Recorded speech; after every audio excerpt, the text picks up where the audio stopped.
It's Jody with All About the Harvest, where I teach you how to grow, use, and preserve your harvest. And today I'm teaching you how to clean your Excalibur dehydrator.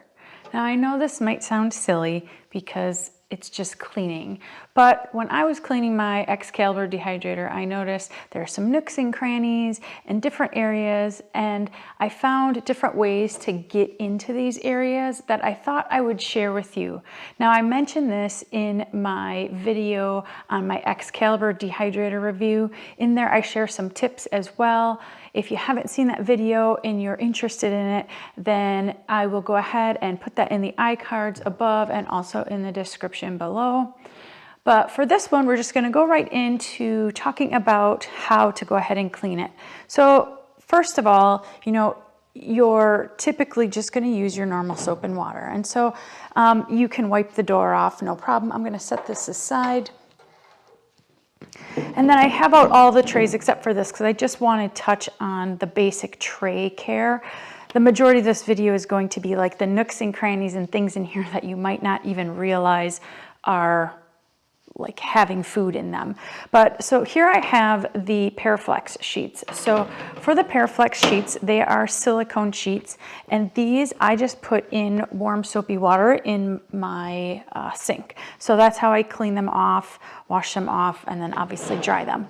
Now for the trays themselves, so the top portion here, this you can put in the top of your dishwasher, and these you can put in the dishwasher as well. I don't put either of these in my dishwasher. I actually hand wash these just every time I need to wash them, I hand wash them. So I just wanted to point that out. That's kind of common, but I just wanted to make note of that because it is a cleaning portion. I'm just going to set this aside. If you can tell, there are these different like channels that hold those trays. And so when you're dehydrating food, a lot of times you might get some food that's left on the tray that falls, or if there's anything sticky that you were dehydrating. For example, when I do a fruit, when I do my dehydrated apple slices, I spray them with lemon juice. And so I'm spraying it on the actual tray itself. And so the tray gets sticky, and sometimes it's going to go on the corners of those trays, and that's going to slide right in here. So then this itself gets very, very sticky. And so you want to make sure that you're cleaning that out. And I'm going to give you some tips on ways to do that, but I'm just mentioning right now where I would focus. So you're definitely going to be doing all of these, okay? So now your dried goods will actually, a lot of times they might fall to the bottom when you pull them out, or if you have the fan going and you don't turn your dehydrator off, but you take the door off to look at it and you pull them out. I do that frequently. I just leave it running. I open up the door, I pull them out, and then that dried good might fall to the bottom. So a lot of times you're going to find that you might have some dried herbs or whatever at the bottom. So whenever I'm done dehydrating a batch of food, I always wipe down the bottom. So I'll just take a regular washcloth and I'll just wipe down the bottom, and I try to get all the way to the back,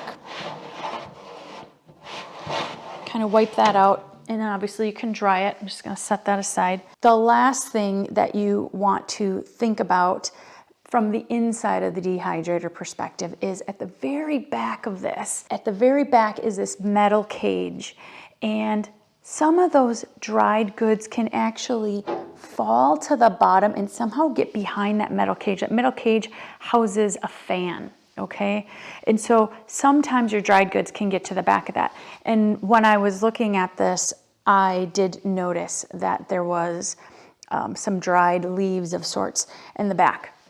So I thought, let me go ahead and just record how I do this, explain it to you so that you yourself can do it. So there's a couple ways. I'm going to tell you my number one way, and this is how I clean these edges or these lips, I guess, and then also how I clean under here. And I'm going to give you multiple ways to do it. I'm telling you my way that I prefer it. So I get these disposable oral swabs, You might have seen these. I'll link them below. I actually get these on Amazon, but this is what they look like. They come in different sizes or different shapes, but basically what they're for is like, you know, hospital settings, they'll use them, but I actually would use them like sometimes in the morning you wake up and like your mouth, you know, kind of doesn't feel very fresh. So I'll actually use them to go like up into my gums. And so I had a bunch of these and I thought, well, you know, these would be great for cleaning. So what I do is you take one of these, you get it wet, and then you actually can run it through here and it gets everything. Okay, you wash it, you know, you can put soap and water and do that to get it cleaned. I use this trick for like windowsills or different areas like in the sink where the drain is. But for the Excalibur specifically, I will use these and then I will go in the very back. So the nice thing is it smushes down. So I can actually go in the back. Now it's not wet right now, but I was able to get under. And I can go in the back and I can go all the way in and then I can pull out, you can pull out that stuff and it'll come out. So like right now I just pulled out, some greens. So that's how you can do it. So I'm just gonna do it real quick. Now, if you don't have these or you don't want to get them, and they can be reused multiple times. You know, you can use a clean one. You don't have to use ones that you use.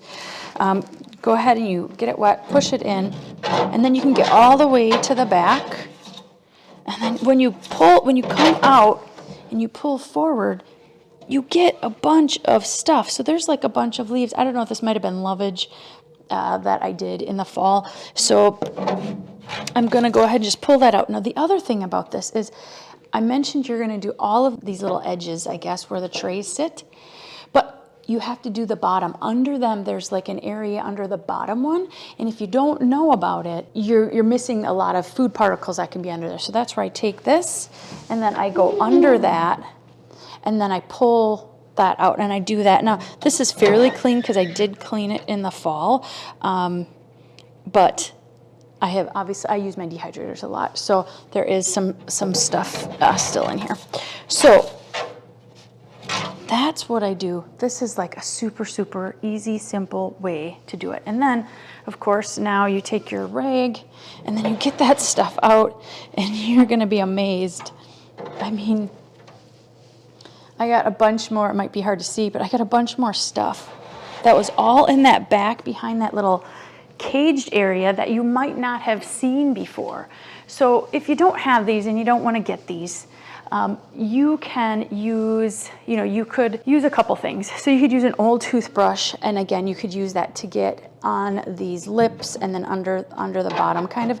This might not actually fit under that metal cage. It might be too big.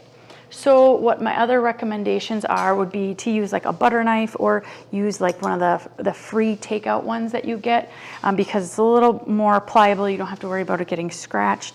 And you can put that under there real easy and pull stuff out. Now you could put like a little paper towel, like a wet paper towel, wrap it around this and put that in, lie it flat like this to get under that metal cage area, and that will get that out. Okay, you don't need to take apart the metal cage to clean this. That's the nice thing, you don't have to do that. And then again, you could use this if you wanted to wrap something around it and go in there, but you could just realistically, you can use a washcloth. A lot of times I just use the washcloth and I run the washcloth through here. Especially when it's all sticky, like I said, from if I'm doing like the dehydrated apples, things like that.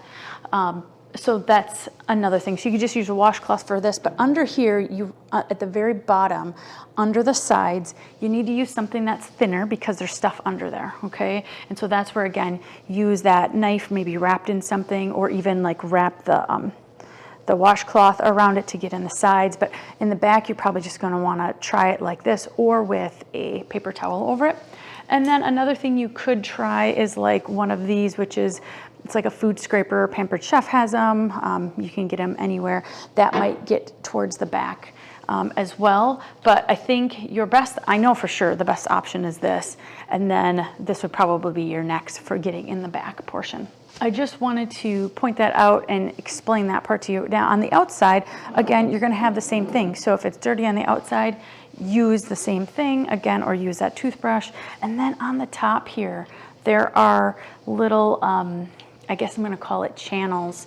And sometimes, you know, you'll get food or something on there. And again, you just wanna clean them out up here as well. So that's how I get into all those little nooks and crannies. You definitely need to make sure you're getting under the very bottom and then under the back where that cage is. Those are like the hidden spaces that I didn't know about. I was always cleaning out these side channels, but I didn't realize there was stuff under the fan or under that metal part all the way in the back. And then when I figured it out, I was like, oh my gosh, look at all this stuff I can get out. And then also, like I said, under the side, the very bottom channel, it's a small opening, so you can't get your finger in there like you can in the sides here. But there's enough that food can accumulate under there. So you definitely need to use any one of those tools that I had mentioned to use that to clean this out. So I hope this was helpful for you.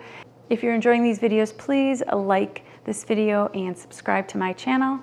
And if you're interested in dehydrator type things, I will link my dehydrator playlist that I created, and at the end of this video also in the description below, so that you can check out some more dehydrator type videos. If you have any Excalibur questions for me, go ahead and put them in the comments below.